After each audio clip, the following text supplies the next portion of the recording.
Hello, एक निवेदन आहे, सर्वांनी थोडं लक्ष देऊन ऐका. चाल सुरू होण्याच्या पूर्वी आपल्याला विचार करायला वेळ भेटावा म्हणून अगोदर एक सूचना आपल्यापर्यंत महत्त्वाची आणि आनंदाची बातमी आपल्यापर्यंत पोहोचवायची आहे. भव्य दिव्य महोत्सव हा चालू आहे.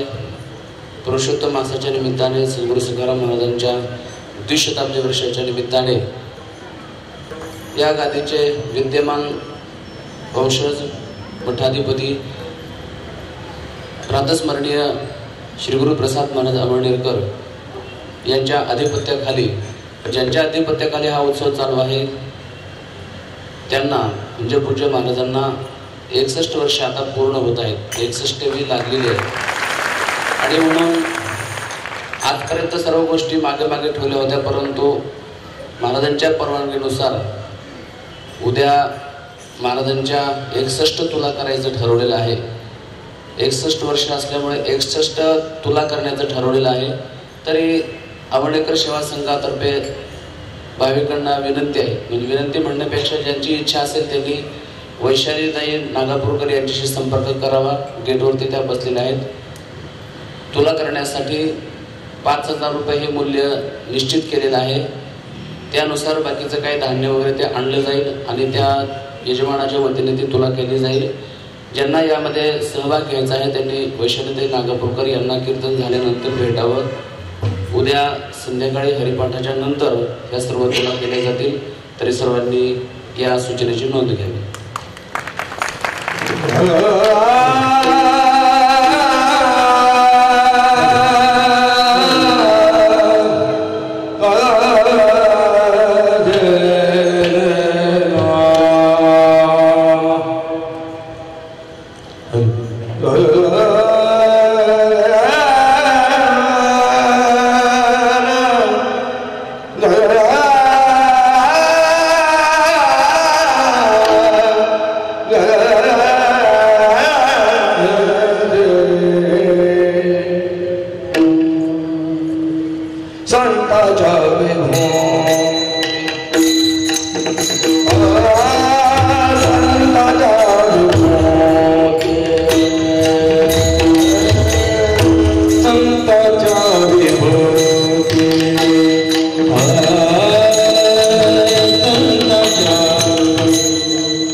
संतांच्या विभूती धर्मा लागी अवतरती धर्म रक्षा कारणे साधू होताती अवतीर्णे जगा लावावे सत्पथी हेची साधूची पैकृती एका जनार्दनी साधू हृदय वसे ब्रह्मानंदो धर्म रक्षाया कारणे साधू होताती अवतीर्णे विठ्ठल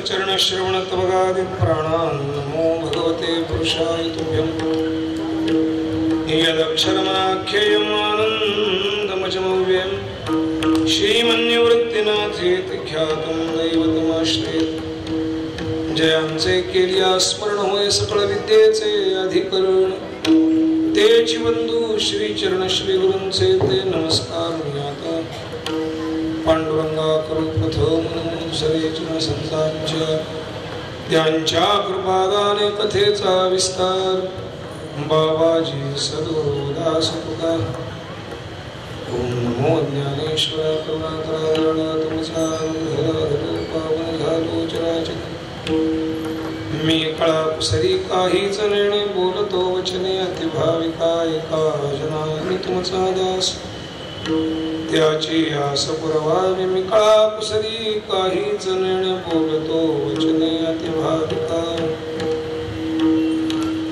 संतांच्या विभूती धर्मा लागी अवतरती धर्म रक्षाया कारणे साधू होताती अवतीर्णे जगा लावावे सत्पथी हेची साधूची पैकृती एका जनार्दनी साधू हृदय वसे ब्रह्मानंद धर्म रक्षाया कारणे साधू होताती अवतीर्णे प्रतिष्ठान निवासी संत श्री भानुदास महाराजांचे प्रणतू ज्या भानुदास महाराजांच्या मुळे या संप्रदायाला पुनरुज्जीवन प्राप्त झालं भगवान पंढरीश पांडुरंगराय परमात्मा पुन्हा भेटला अनागोंदीहून भगवान पंढरीला आला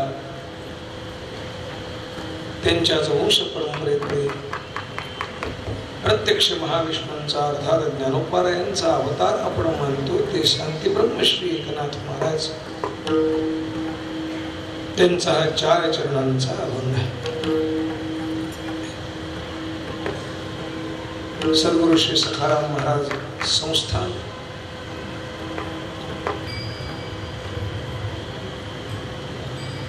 त्या संस्थानचे विद्यमान अधिपती श्रद्धेय सद्गुरु श्री अंमळनेरकर महाराज यांच्या मार्गदर्शनानं आणि यांच्या प्रमुख उपस्थित चालणारा हा असणारा उत्सव ग्रंथराज श्री दासबोधाचं पारायण मुद्दाम काही हेतू अंतःकरणात ठेवून या ठिकाणी चालू आहे अंमळनेरकर महाराज सेवा संघ बऱ्याच वर्षापासून या औरंगाबाद शहरामध्ये संभाजीनगरामध्ये कार्यरत आहे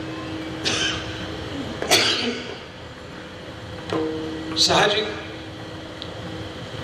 महाराजांच्या अनुग्रहितांबरोबरच वारकरी सांप्रदायिक विचार करणारी जी मंडळी आहेत त्यांचं एकत्रीकरण एकसंघ पण इथं व्हावं हा त्यामागचा उद्देश आहे आणि याच उद्देशानं जगद्गुरु श्री तुकोबारायांच्या गाथ्याचं पारायण आणि चरित्राचं श्रवणही आपण मागे केले.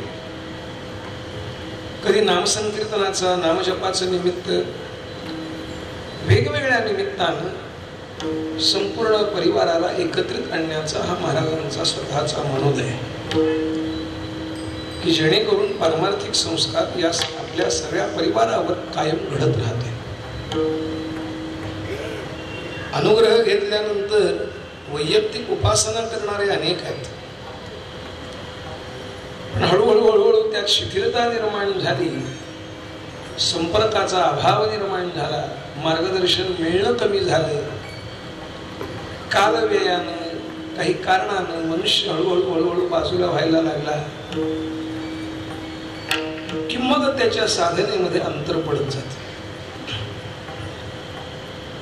आणि मग ज्याची त्वरित प्रगती होऊ शकते असा सुद्धा अडकतो, थांबतो. तसं होऊ नये या उद्देशानं महाराजांनी या वेगवेगळ्या ठिकाणी होणाऱ्या उत्सवांना आणि उत्साहपूर्वक होणाऱ्या या कार्यक्रमांना मान्यता दिली आणि हे उत्सव या 10-12 वर्षात मोठ्या प्रमाणात व्हायला लागले. आपण या ठिकाणी राहणारे सर्वजण भाग्यवान आहात, या सगळ्या घटनेचे साक्षीदार आहात. अधिकाचा मास, अधिक मास, पुरुषोत्तम मास, अत्यंत पवित्र पुण्यकाल, त्यात सद्गुरूंचं सान्निध्य, त्यामध्ये त्यांचा असणारा दृष्टिकोन, त्यातून त्यांची असणारी भावना, ही या माध्यमातून दासबोधाचं चिंतन आपल्या शिष्य परिवाराकडनं, इथे येणाऱ्या वारकऱ्यांकडनं व्हावं. जोपर्यंत ऐहिक स्थिर असत नाही, ज्ञानोबा स्पष्ट सांगतात, जयाचे ऐहिक दृढ नाही, तयाचे परत्र कुससी काय. कशाला विचार करायचा त्याचा परलोक गतीचा? ज्याला इहलोक, ज्याला आत्ता सध्या स्थिर उभं राहता येत नाही, तो पुढे काय प्रगती करेल अपेक्षित. म्हणून तर समर्थांचं तेच सांगणं आहे, प्रपंच करावा नेटका, मग परमार्थ विवेक. विवेकपूर्वक परमार्थ करावा, पण नेटका प्रपंच करून मग. नेमस्त आणि नेटका धर्ममर्यादेच्या, जी धर्ममर्यादा चतुर्विध प्रकारच्या अगदी मोक्ष साधनापर्यंत, धर्म अर्थ काम मोक्ष या चतुर्विध पुरुषार्थांपर्यंत नेऊन पोहोचवते. तिकडे अग्रेसर होत असताना, जात असताना या जीवाचं, या साधकाचं योग्य ते आणि योग्य त्या पद्धतीनं मार्गानुसरण झालं पाहिजे. आणि ते करण्याकरता अगोदर साध्या साध्या नियमात त्याला स्वतःला बसता आलं पाहिजे. ज्ञान प्राप्ती करता लागणारी सर्व योग्यता अंगी यावी याकरता अगोदर कमीत कमी शम आणि दम हे तर त्याला साध्य झाले पाहिजे. जोपर्यंत यमनियमांची कडसणी सोबत असत नाही, तोपर्यंत त्याची प्रगती होईल कशी? आणि म्हणून इंद्रिय निग्रह आणि मनोनिग्रह, अंतःकरणात असणाऱ्या अपेक्षा, इच्छा, कामना, वासना यांचं मर्यादित स्वरूपात असणं आणि त्या मर्यादित स्वरूपात प्राप्त होऊन त्याच्याविषयीची इच्छा, या वासना पूर्तीनंतर निर्माण होणं, हे खरंच प्रपंचाच्या बाबतीतलं स्वरूप आहे. ग्रस्थाश्रमाची मर्यादा सुद्धा शास्त्रकारांनी याकरताच सांगितली. मर्यादित भोग भोगल्यानंतर त्या भोगाचं वास्तव सर्वत्र सारखंच याची जाणीव निर्माण झाली. जीव पुन्हा परत त्या भोगाची अपेक्षा करत नाही. कारण मग जाणवतं आहार निद्रा, भय, मैथून आदी सर्व क्रिया सगळ्यांच्या सारख्या. आपल्या ठिकाणी फक्त जाणीवेची विशेषता एवढंच. ज्ञानमही को अधिको विशेषो ज्ञानेन हि पशुभिः समानः नाहीतर आपल्यात आणि त्या पशूंमध्ये काही अंतर नाही. हे कळायला लागलं की आपोआप माणसाच्या ठिकाणच्या अपेक्षा या मर्यादित व्हायला लागतात. आणि हे जाणूनच संत महात्मे परंपरेनं ज्यांनी परमार्थ सांभाळला आणि परमार्थ टिकवला, ही सर्व मंडळी एक निश्चित दृष्टी समाजाच्या कल्याणाकरता सांभाळत असतात आणि त्या दृष्टिकोनातूनच प्रत्येक व्यक्तीपर्यंत पोहोचण्याचा या माध्यमातून प्रयत्न करत असतात. आता होणारा उपक्रमही याच अंगाने, या संबंधाने. पापनिवृत्ती, पुण्याईची प्राप्ती वगैरे वगैरे या साध्या गोष्टी सामान्याला बोलवण्याकरता ठीक आहे. आवश्यकता आहे अंतःकरणातला सद्भाव आणि त्या सद्भावाबरोबर जाणीव वाढावी त्याची याकरता. आणि तो वाढावा याकरता कुठेतरी आहार विहार यामध्ये सुसूत्रता यावी, यामध्ये शिस्त यावी. या अनुषंगानं कुठेतरी या प्रत्येकापर्यंत विचार संतांचा पोहोचवावा. कारण समाधानाची प्राप्ती हवी असेल, आनंदाची अनुभूती हवी असेल तर नियम हाच आहे. तुकोबाराय वर्णन करतात महाराज. युक्त आहार विहार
एका निश्चित साध्यापर्यंत नेणारा असतं. ही जाणीव करून देण्याकरता मुद्दाम दासबोधाचं पारायण आहे. कारण दासबोधा विठाला विठाला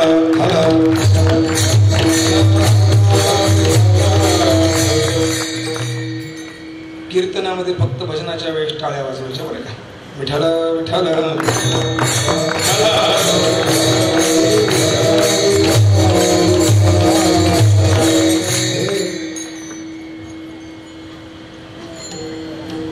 शब्दाकडे नीट लक्ष द्या. अंतःकरणापर्यंत ते ठसू द्या. विचार त्याचा जरूर करा.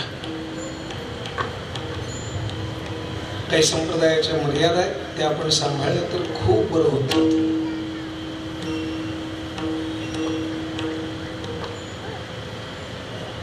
तुकोबाराय असो की समर्थ असो, संतांचं कार्य कोणी कुठल्याही काळातले असो, अर्वाचीन काळातले असोत की प्राचीन काळातले असो, कुठल्याही युगातले असो, शेवटी जीवाच्या जीवदशेचं स्वरूप बदललेलं नाही, त्याच्या इप्सित असणाऱ्या कामनांचं स्वरूप बदललेलं नाही, त्याचं समाधान ज्यानं होतं त्या साध्याचंही स्वरूप बदललेलं काय नाही. आणि त्यामुळं सर्वांकरता एकच विचार वेगवेगळ्या अंगाने या महात्म्यांनी मांडला. पण कालाची गती अशी विशेष आहे, विचार नुसता मांडला नाही, त्यांनी त्याचं आचरण करून दाखवलं तरी समाज पुन्हा पुन्हा पुन्हा पुन्हा मार्गच्युत पथभ्रष्ट होताना दिसत असतो. जगत कल्याणाची भावना महात्म्यांच्या अंतःकरणात संता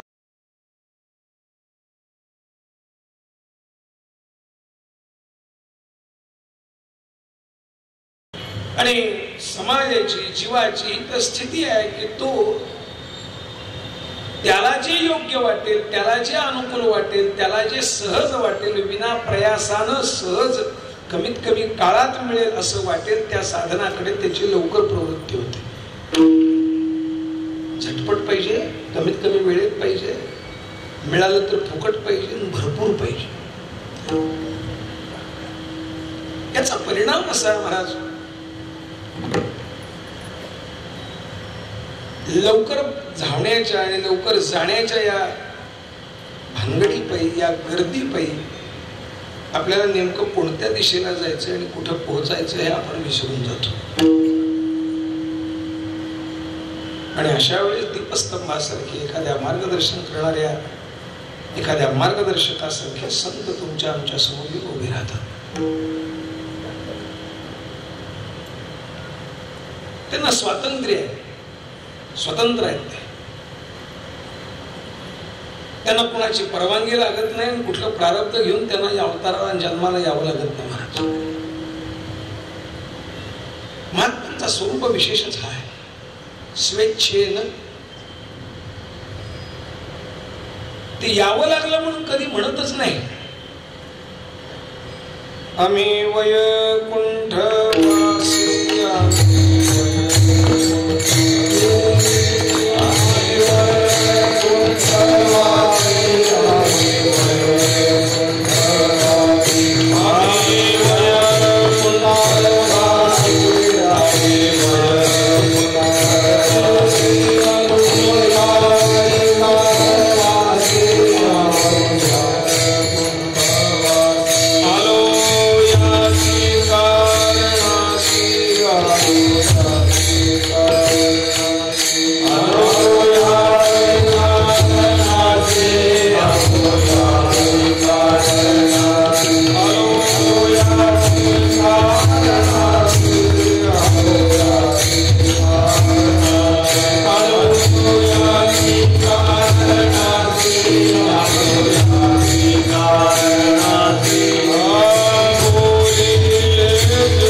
साच भावे जे ऋषी बोलिले ते वर्ताया आम्ही वैकुंठवासी आलो. साच भावे वर्ताया नाही, साच भावे ऋषी बोलिले. जगत कल्याणाचा भाव अंतःकरणात ठेवून संतांनी ऋषी मुनींनी जे सांगितलं त्याचं आचरण कसं करावं ते करून दाखवण्याकरता उजळावया आलो वाटा खरा खोटा निवाडा स्वतंत्रपणा. महात्म्यांचं हे स्वरूप आहे महाराज. देवाच्या अवताराचं, देवाच्या येण्याचं प्रयोजन वेगळं असतं आणि संतांच्या येण्याचं प्रयोजन वेगळं आहे. अजान सिद्ध किंवा साधन सिद्ध स्वरूपानं महात्मे येतात. लोकवत्त लीला केवलम असं त्यांचं जीवन असतं. सामान्यासारखे दिसतात पण असामान्यत्व त्यांचं वेगळं असतं. वर्तत दिसते ती परिते देहिना माझ्या ठाई आणि मी तयांच्या हृदयी समुद्र असे. सविस्तर वटत वजैसे बीजकणिके माझी असे आणि बीजकणू वसे वटी जेविते. दया परस्परे बाहेर नामाचाची अंतरे वाचुने तू वट विचारे तुझे नाही. महाराज वर्णन करतात ज्ञानोबा आहे काही वेगळे पण नाही. येतात ते एका निश्चित उद्देशाने.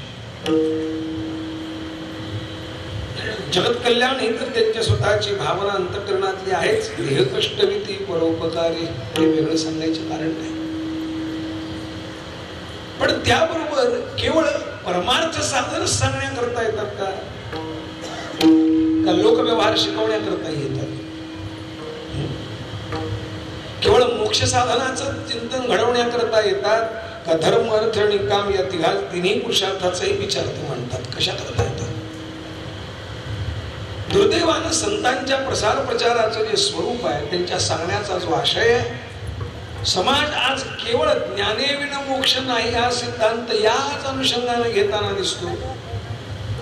आणि कुठलंही परमार्थ साधन मोक्षाकरता आहे, पुन्हा जन्माला येण्याकरता नाही, या सुखदुःख या संसार सागरातनं सुटण्याकरता आहे वगैरे वगैरे या भावनेतनं परमार्थ मार्गाकडे पाहतो. आणि त्यामुळे प्रपंचाकडे ज्यांची सहज प्रवृत्ती आहे ती मंडळी इकडे वळताना 10 वेळा विचार करतात आणि वळतही नाही. तुम्ही आम्ही अपघाताने इकडं आलो, काहीतरी अडचणी आल्या, काहीतरी दुःख भेडसावायला लागलं, काहीतरी चिंता निर्माण झाली, कुठेतरी आधार शोधायला लागलो म्हणून आपण इकडे आहोत. वाईट नाही आहे, चांगलंच आहे, आपलं भलंच होत आहे. कारण दिवसेंदिवस आपल्या प्रगती अधोगती आपली झाली नाही हे नक्की. पण सर्वांनाच इकडे येण्याची प्रवृत्ती होत नाही. का होत नाही? हे काय आपलं काम? आता काय वय झालं, निवृत्तीनंतर दुसरं काय काम आहे? एकदा रिटायरमेंट झाली, आफ्टर रिटायरमेंट विचार करू या गोष्टीचा. निवृत्तीनंतर कोणी जर तसं साधन करताना दिसलं, गळ्यात त्याच्या माळ दिसली किंवा कपाळाला गंध शेंडी वाढवलेली दिसली तर म्हणतात बिघडला बहुतेक. आपल्याला ते बिघडलेले वाटतात, त्यांच्या दृष्टीनं आपण बिघडलेला असतो. फरक नाही वेगळा. पण आपल्याला तरी नेमकं कुठल्या दिशेनं जायचंय हे आपल्याला निश्चित माहिती आहे का? साध्य माहिती आहे का? ते माहीत नसल्यामुळे जेव्हा आपली फजिती होते, ना धड प्रपंच ना धड परमार्थ, दोन्हीकडे आपली फजिती जेव्हा होते तेव्हा मात्र बाकीच्यांना बोलण्याकरता उत्तम जागा मिळत असते. आम्ही म्हणत होतो तुम्हाला, ऐकलं नाही आमचं, प्रापंचिकांचं हे बोलणं असतं. आणि म्हणून अशा वेळेस आपण खरंच चुकतो का, योग्य आहोत का अयोग्य आहोत हे बघण्याकरता कुठंतरी आरसा लागत असतो. संत वाङ्मयामध्ये दासबोधासारखे असे ग्रंथ आहेत की जे आपल्याला आरशासारखे आपलं प्रतिबिंब दाखवत असतात. जेव्हा मूर्ख लक्षण वाचायला लागतो तेव्हा कळायला लागतं आपण खरंच मूर्ख आहोत. आणि आपल्या मूर्खत्वाचं ज्ञान आपल्याला झालं तर त्याच्याशी एवढं शहाणपण दुसरं नाही महाराज. रस्त्याने खात जाय तो एक मूर्ख. आपल्या लक्षात येते कधी हातात फुटाणे असतात, कधी शेंगाणे असतात, कधी चालता चालता हातात पाकिट असतं आणि खात खात. लहान लेकराच्या हातात दिसेल ती नवल नाही.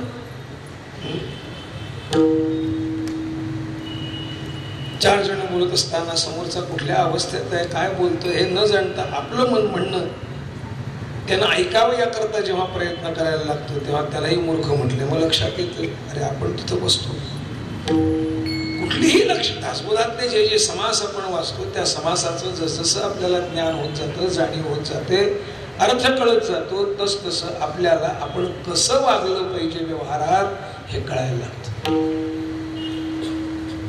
अरे पण मग हा विचार सांगण्याकरता कोणीतरी अग्रेसर होऊन पुढे येऊन पुरस्सर होऊन आला पाहिजे की नाही. मग त्याकरता म्हणून काय आहे, 2 प्रकार आहेत या महात्म्यांमध्ये. एक धर्मालागी येणारे आहेत आणि एक धर्मरक्षा या कारणे येणारे आहेत. मुद्दाम नाथ महाराजांचा अभंग याकरता निवडला. तुकोबाराय आणि समर्थ समकालीन संत. पुढे काय दुर्दैव आपल्या समाजाचं असं आहे, निवृत्तीनाथांच्या आज्ञेने ज्ञानोबारायांनी श्रीमद भगवद्गीतेवर भावार्थ दीपिका अर्थात ज्ञानेश्वरी टीका केली. स्त्री शूद्रासी अबोला आहे, वेदासी अतिन्यून. कृपण नसलेला कृपण झाला ही जाणीव अंतःकरणात ठेवून यावत जीव मात्राला भगवत प्राप्तीचा आणि मोक्ष साधनाचा अधिकार आहे हे सांगण्याकरता म्हणून आबाल सुबोधे बोवियेचे नि प्रबंधे ज्ञानोबारायांची भाषा पहा. सगळ्यांना इथं अधिकार आहे. स्त्रियो वैश्यास तथा शूद्रास्तेपि अंती रांगती हे स्पष्ट करीत नावे घेता का ओखटी अवघा वर्णाची शेवटी मूढ योनी ही किरीटी जन्मले जे. या सगळ्यांचा विचार करीत यावत जीवमात्राच्या कल्याणाचा विचार करीत किती चांडालादिकांपर्यंत सर्व भागवत आणि भगवद्गीता याच्या विस्तृत टीकेचा विचार करीत चिंतन करीत ही मोक्षाची पाणपोई, ही मोक्षाची कवाड सहज उघडली. पण ज्ञानोबारायांच्या समाधीनंतर पुन्हा 2-250 वर्षात असा काळ आला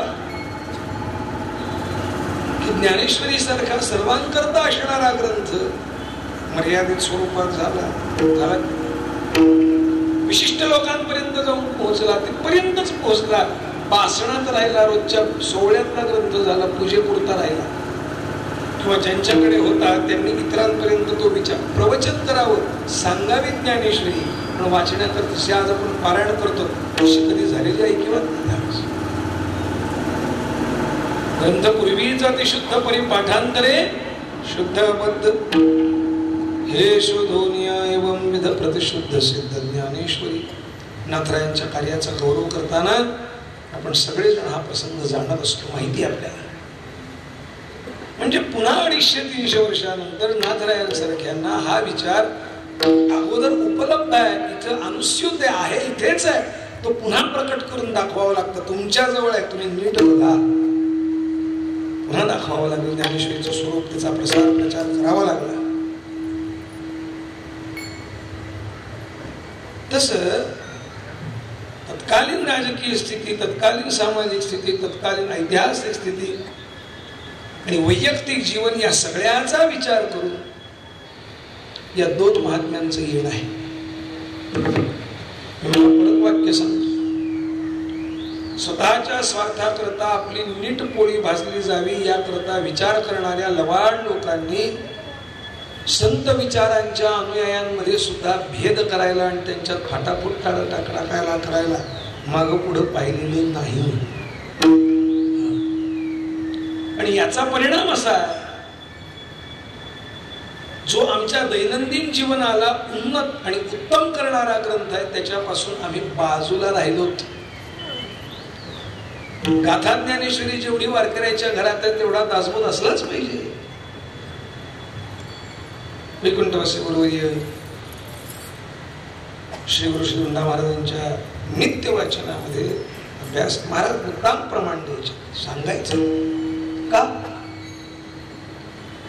अरे सामान्य जीवन माणसानं व्यवहारात कसं जगावं याकरता हा विचार केलाच पाहिजे, तो वाचलाच पाहिजे.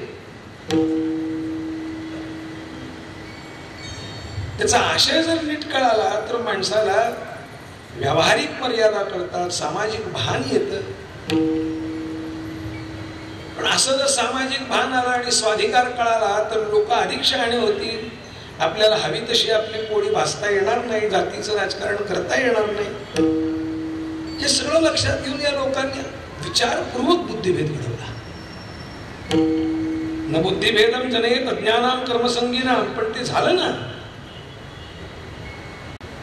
आणि त्यामुळे आज पुन्हा आवश्यकता वाटायला लागते, सांगावं लागतं. लोक गमतीशीर कारण सांगतात.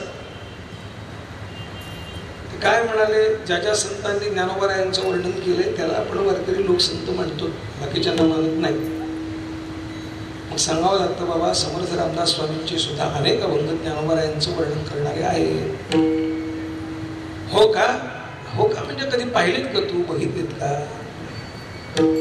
मान्य आहे, आपल्याजवळ आपलं भांडवल एवढं प्रभक्कम आहे, विशेष आहे. आपण केवलाद्वैती आहोत.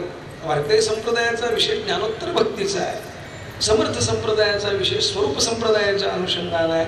तिथे तात्विक काही मतभेद असतील म्हणून त्यामध्ये एका विशिष्ट मर्यादेपर्यंत, एका विशिष्ट टप्प्यापर्यंत आचार विचार आणि व्यवहार पद्धतीमध्ये साम्यासाठी वेगळे पडले.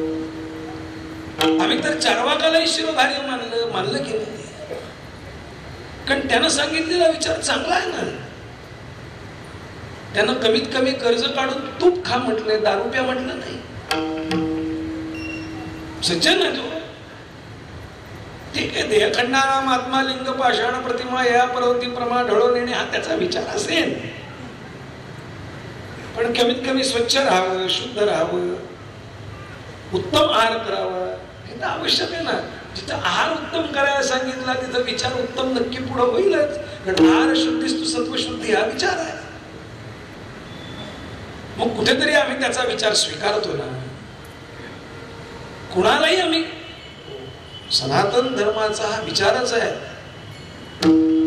जो वैदिक पद्धतीने आलेला सनातन वैदिक हिंदू धर्म आहे, त्या हिंदू धर्माची विशेषताच आहे की सर्व समन्वयात्मक भूमिका स्वीकारित.